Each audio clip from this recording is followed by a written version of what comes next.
पावन दरबार चतुर्मास सत्संग की मंगलमय यात्रा में आप सब सम्मिलित हो रहे संत महापुरुष, भक्त प्रेमी जिज्ञासुजन, दूर से इस सत्संग का लाभ ले रहे सभी सद्गुरु के अनन्य जिज्ञासु हंसजन,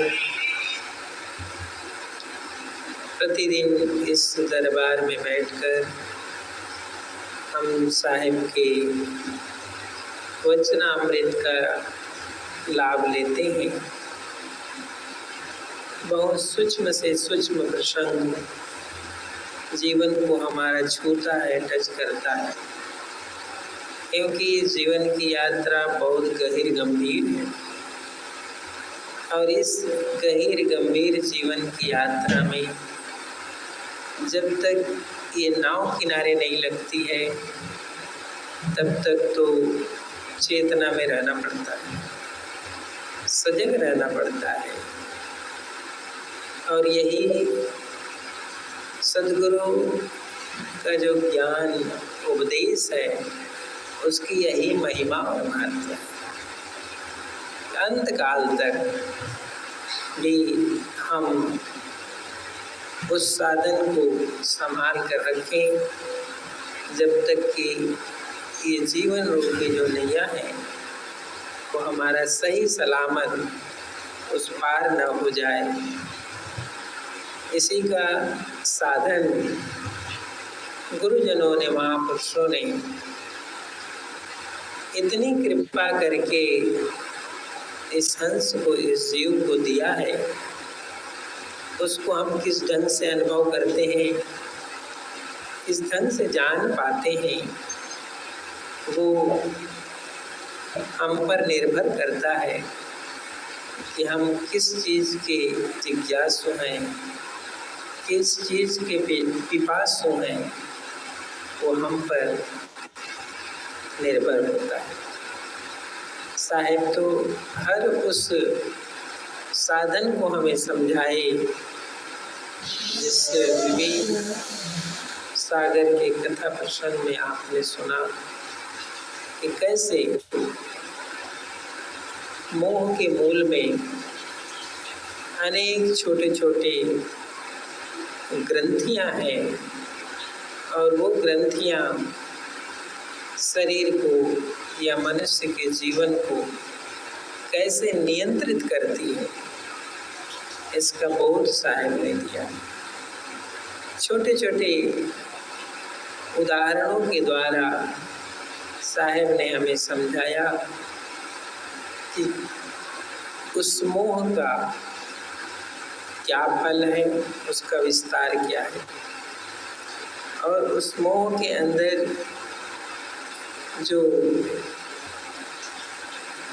उसके अंग प्रत्यंग है उसकी क्या भूमिका है इस जीवन और जीव के साथ, उसको भी साहिब ने समझाया। शुरू में मोह अति विकराल है, साहिब कहते हैं। एक लाइन में साहिब ने कहा, मोह सकल व्याधिन कर मूला। जितनी व्याधियां हैं और जितना अवरोध है उसका मूल कहते हैं ये मोह है। तो ये जो मोह है वो किस प्रकार से किसी के जीवन को, किसी की चेतना को प्रभावित करता है। और फिर मोह के अंग है, उस मोह के अंग में काम है, क्रोध है, लोभ है, अभिमान है। ये सबकी अलग अलग भूमिका है और हर जीव इस भूमिका से प्रभावित होता है।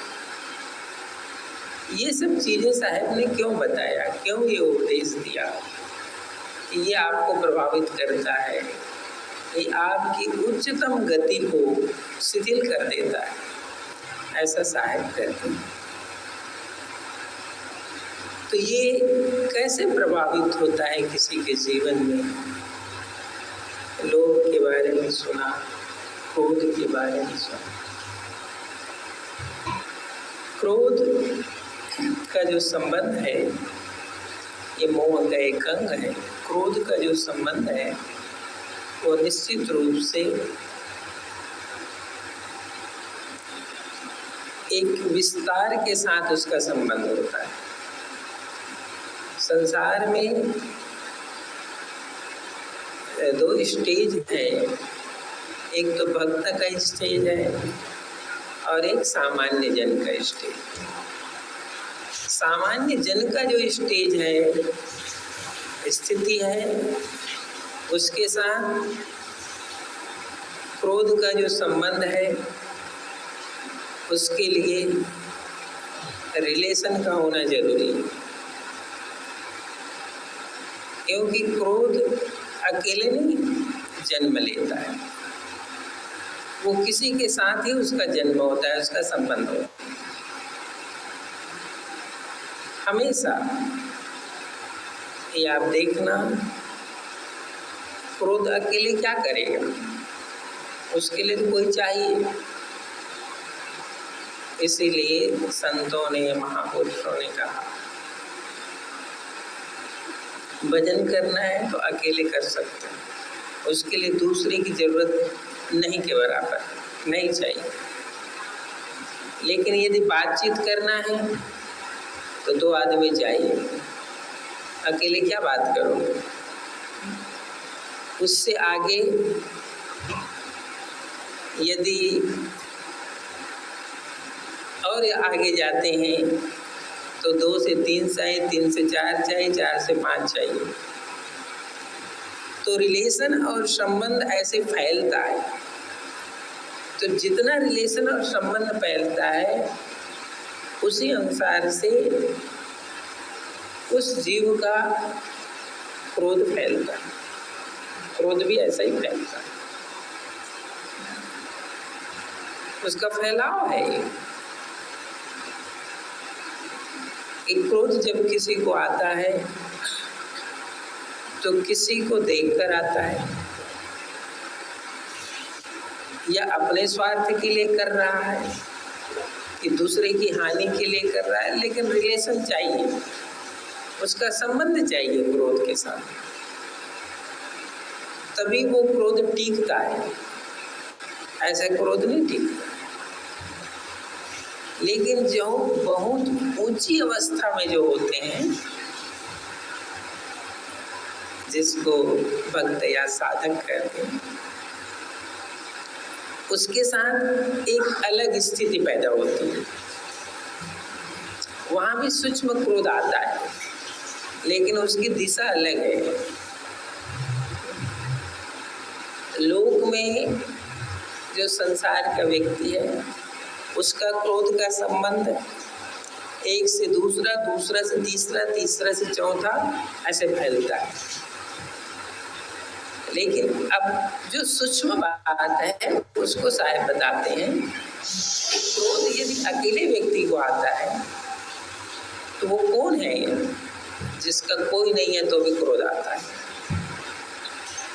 तो सूक्ष्म रूप से उसको क्रोध आता है स्वयं के प्रति। तो स्वयं के प्रति क्या क्रोध करता है, या स्वयं के प्रति क्या प्रतिशोध है? तो कभी कभी जो भजन या साधन करने वाले हैं, वो इस स्तर पर दुखी हो जाते हैं कि जिसके लिए मैं ये साधना कर रहा हूँ उसकी कृपा नहीं हो रही है, उसकी कृपा नहीं हो रही है। जिसको मैं इतना चाह रहा हूँ उसकी कृपा नहीं हो रही है। ये जो है थोड़ी सी जो है स्थिति को बदलती है, ये जो है उस साधक की स्थिति को बदलती है। वो भी अंश ही क्रोध का है। वो किसका है? अंश क्रोध का है। लेकिन वहां भी जब तक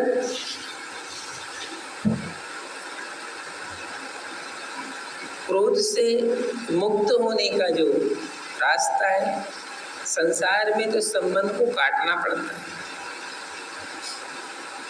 अभी भजन में सुना आपने, हरि ने लोभ मोह दियो साथा। हरि ने सुख दिया, शरीर दिया, भवसागर दिया और पता नहीं क्या क्या सुख दे दिया, लेकिन सब सुख देने के बाद लोभ मोह आसक्ति भी दे दी। ऐसा सहज भाई ने कहा कि हरि ने लोभ मोह दियो साथा।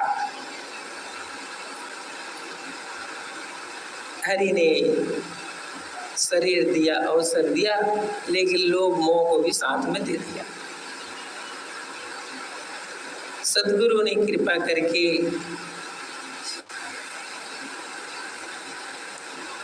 इस लोभ मोह से मुझे सनात कर दिया।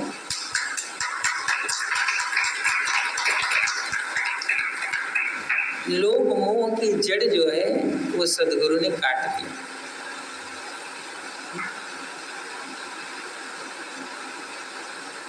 तो हमेशा व्यवहार में जो क्रोध है वो संबंध मांगता है, रिलेशन मांगता है। 1 से 2, 2 से 3, 4, 5, ये जब होता है तभी क्रोध सफल होता है, तभी क्रोध को खुराक मिलता है। ये नहीं हो तो क्या करेगा क्रोध? हो तो भूखा रह जाएगा, उसकी इच्छा की पूर्ति नहीं होगी। लेकिन सूक्ष्म रूप से क्रोध की भी सूक्ष्म गति है, सूक्ष्म रूप से उसकी गति होती है साधक के साथ भी, भक्त के साथ भी। एक छोटा सा दृष्टांत है। अब दृष्टांत का एक पक्ष अलग होता है, दूसरा पक्ष अलग होता है। कहते हैं कि कोई भक्त था, वो भजन कर रहा था। तो भजन करते करते बहुत दिन उसको हो गया। उधर से कोई संत गुजरे तो उस भक्त ने पूछा कि संत जी, आप तो बहुत ज्ञानी हो, कृपालु हो, आपका तो संबंध डायरेक्ट उस परमात्मा से होगा ही,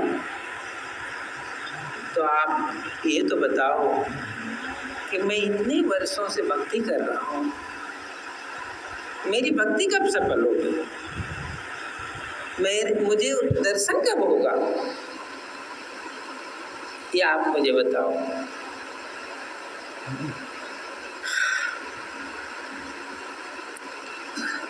तो उसने कहा कि भाई ये तो मैं वापस आऊँगा तो बताऊँ, क्योंकि पूछ के आना पड़ेगा ना। मैं उनसे पूछ कर आऊँगा कि भाई आपका जो भक्त है वो भक्ति में लगा हुआ है, तो उसकी भक्ति कब पूरी होगी? ये मैं पूछ के आकर बताऊँ। आगे और गया तो एक दूसरा तपस्वी मिला, वो भी तपस्या कर रहा। उसने भी यही पूछा कि भाई इतने दिन से मैं तपस्या में लगा हूँ, मेरा तप का फल मुझे कब मिलेगा? मेरा मालिक जिसका मैं तप कर रहा हूँ वो मुझे दर्शन कब देगा? उससे भी उसने कहा कि फिर आकर ही बताऊंगा। तो कुछ साल बीतने के बाद वापस जो उधर वो गया उस संत, तो उसने कहा, उस पहले जो प्रश्न किया था उससे कि भाई आपने पूछा, आप कह देना मैं पूछ कर आऊँगा तो बताऊँगा। तो आपने पूछा कि मैं जो भक्ति कर रहा हूँ इसका फल कब मिलेगा? तो उसने कहा कि पूछा। पूछने पर उसने कहा कि अभी कुछ जन्म और लगेंगे तब तेरी भक्ति पूरी होगी, ऐसा उसने कहा कर दिया। तो संत ने कहा कुछ जन्म और लगेंगे भक्ति करने में, तब भक्ति पूरी होगी, अभी भक्ति पूरी नहीं होगी। ये सुनते तो वो तो बहुत नाराज हो गया। मैं इतनी भक्ति कर रहा हूँ, इतनी लगन से कर रहा हूँ, इतनी भाव से कर रहा हूँ, इसका मतलब है कि मेरी भक्ति का कोई मूल्य नहीं है। वो तो कह रहा है कितने जन्म लगेगा, तो मैं इससे अच्छा मैं मुझे भक्ति उक्ति करनी नहीं है। वो बहुत क्रोधित हो गया और नाराज हो गया। संत आगे चले गए। आगे दूसरे का नंबर आया, उसने भी पूछा, तो उसको उसने बताया वो एक पेड़ के नीचे भजन कर रहा था।